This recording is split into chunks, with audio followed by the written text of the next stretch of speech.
Hello everybody, welcome to UKPM Survival and Outdoors here on YouTube, and in this video we're going to be talking about books. Back soon.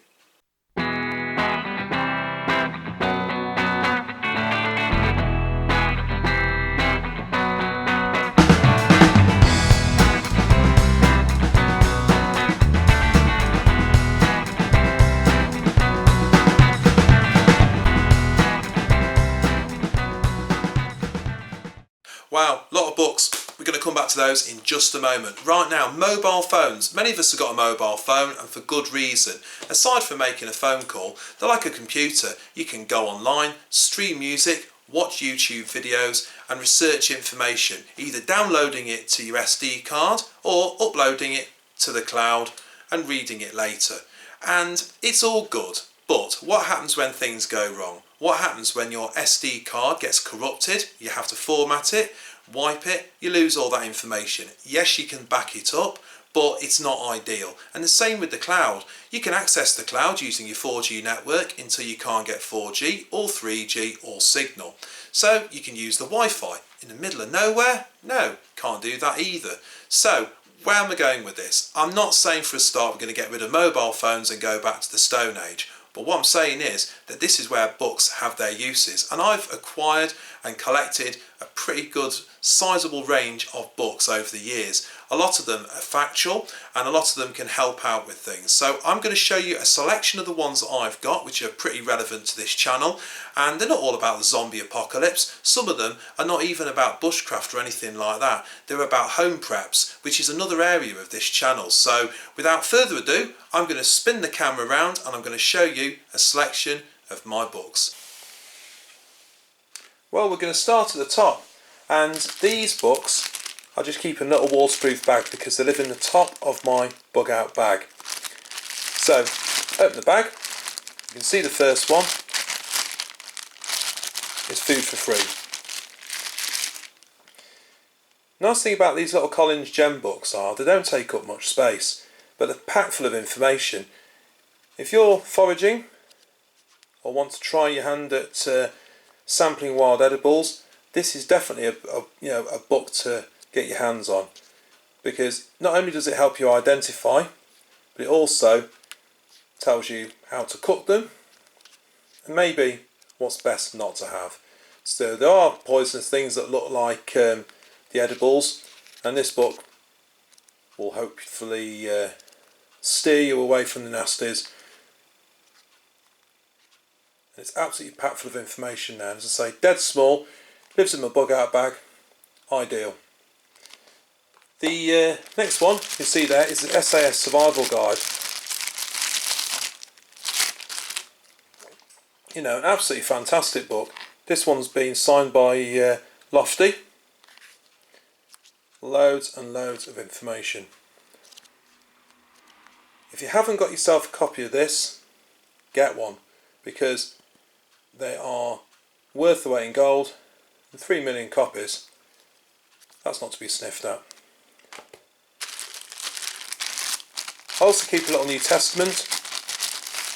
Doesn't matter whether or not you're religious, it's still one of the best storybooks there ever was, but in times of trouble it's nice to have a little bit of guidance, and everything just lives in this little waterproof bag, keeps it dry. Last thing you want is your survival books turning into paper mache and being pretty useless. So I'm just going to put those back in there like that, and we'll move on. Now, some books I keep as reference books at home. Herbs and Health by Nicola Peterson. That's a worthwhile book to get, and again it's similar along Foods for Free, but it's tailored more to what sort of herbs you can use for medicinal. So, you know, a bit of medical there. There's a map included. This is just an example, alright? If it comes back to using technology, at the end of the day, good old maps do the job, alright?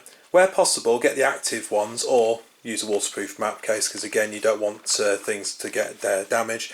But I've got a good arrangement of this. I've probably got about 50 or 60 OS maps, and you know, they do get the uses. Okay. This one was a present. DIY Preppers projects.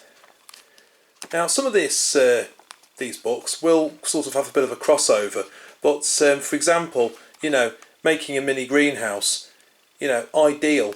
If you're going to grow your own food, that's a good, easy way to, you know, make sure that you're getting the best out of your crops. And this one's sort of transatlantic in a way. It makes a lot of references to common things that you know, are more popular in the States, but it's still a good book, all right? And it's written by that guy, Parker Harris.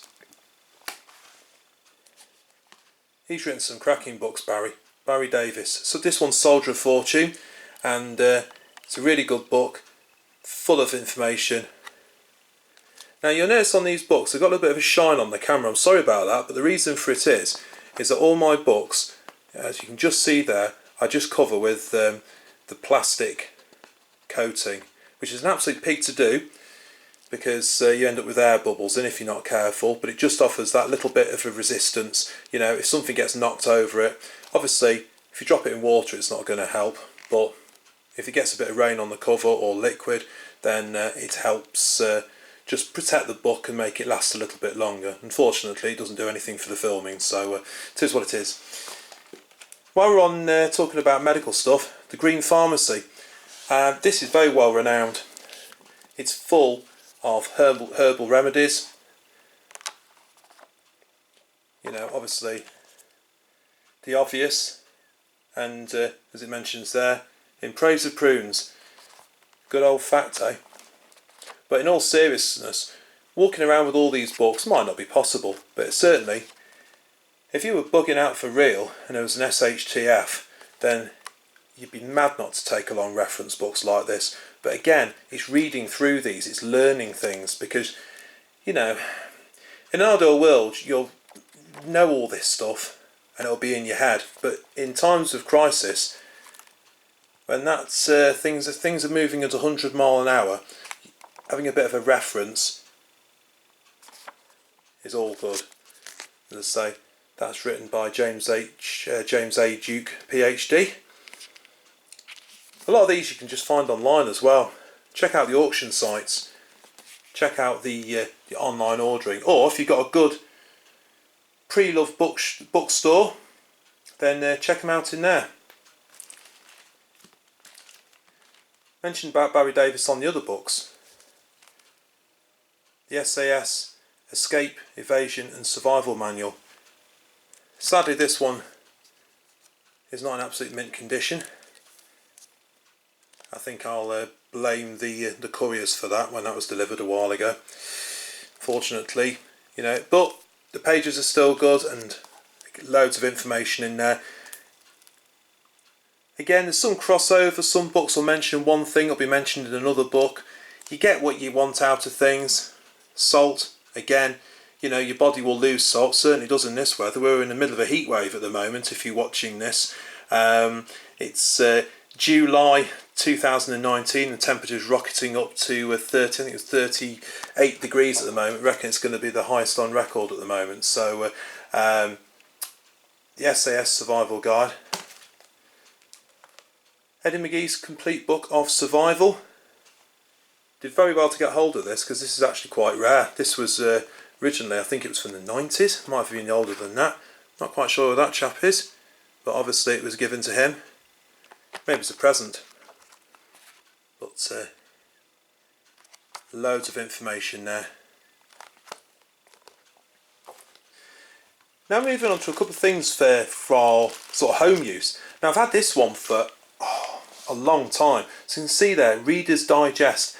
I don't think you can get this is still being published. It might be, but there might be some ones online. And I'll be perfectly honest with you, some of the terminology in here is a little bit dated, but you know, things whether or not you're interested in looking after your animals or insurances. I mean, again, you know, if you look at the prices on there, the prices aren't going to be relevant. This book is a number of years old, and